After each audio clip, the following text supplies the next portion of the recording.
shekarar 1971 a wata 'yar karamar ƙauye a ƙasar Spain, wata mata na tsaka da aiki a kicin ɗinta sai ta lura da wata alama a ƙasa akan simintin da ke kicin ɗin. Da farko ta yi ƙoƙarin goge wannan alama to amma duk iya ƙoƙarinta wannan alama ya ƙi goguwa. Bayan wasu kwanaki tana aiki a kicin ɗin nata sai ta lura da cewa wannan alama ta koma fuskar ɗan adam sak.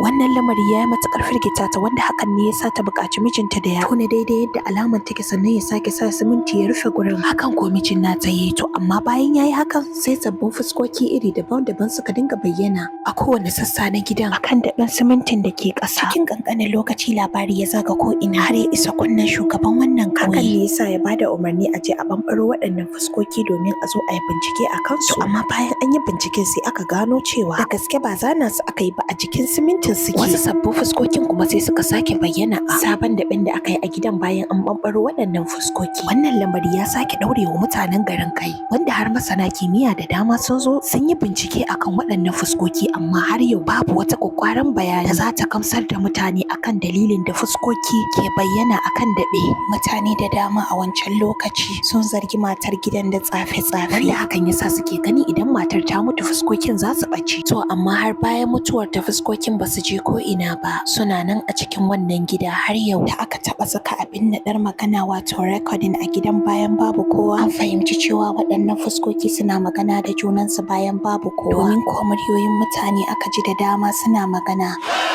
Har yau wannan gida na nan a ƙauyen Belmez da ke kudancin Spain. Wannan shine hoton matan da wannan lamari ya faru a gidanta. Ana kiran waɗannan fuskoki da the Belmez faces.